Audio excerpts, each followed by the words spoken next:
Bodger, our little dog, enjoying the sunshine, the rare sunshine we have here in Cheshire.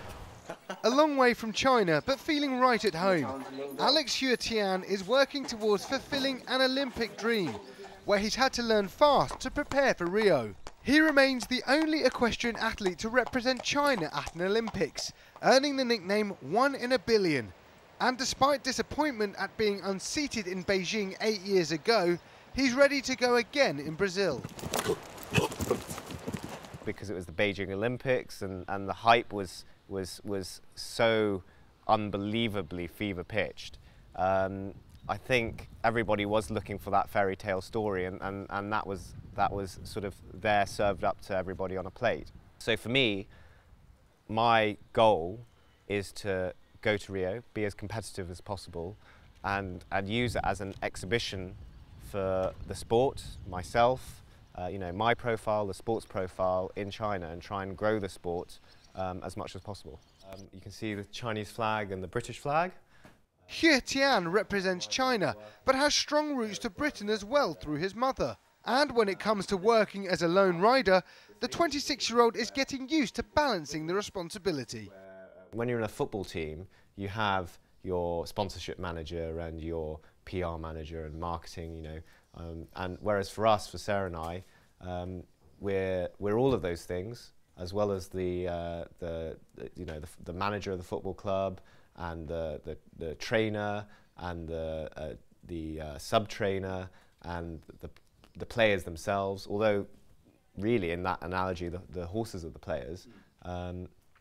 We're sat here trying to pull all the strings. Based in stables in the northwest of England, he's worked tirelessly to give himself the best possible preparation and appreciates the unique position at being able to carve his own destiny. It's not necessarily about the fame and the fortunes, but it's more about flying the flag for the sport.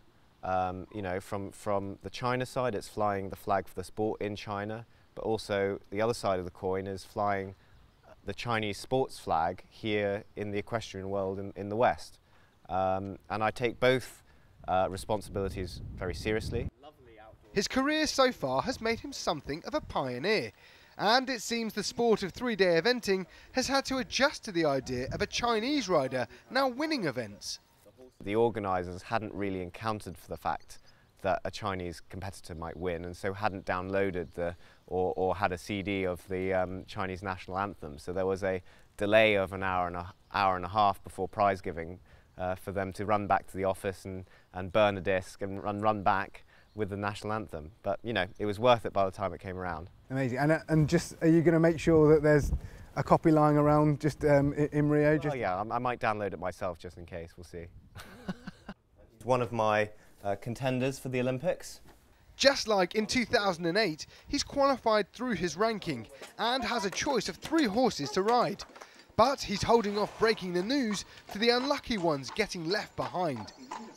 At this stage, I couldn't really say, but I could, you know, logistically, I can take all 3 down to the airport, and I could choose which one to take on the runway at Stansted. No matter which ride Alex decides on, he hopes a good showing at the Olympics can springboard a long career and mean more attention for the sport in China. It's still very small, but it is growing so quickly. It's actually terrifying how quickly it's growing. I'm not sure we'll have a team for Tokyo. We might have another rider, but I don't think we'll have a team. But perhaps after Tokyo is a realistic prospect. Competing in an Olympic Games comes with enough pressure by itself. Add into that the entire hopes of a nation on your shoulders, and it could be a little daunting. Tian is Chinese equestrian and will once again be in Rio flying the flag solo for equestrian in China this summer. But make no mistake, he goes to the Games in confident mood. Adam Reed, TRT World.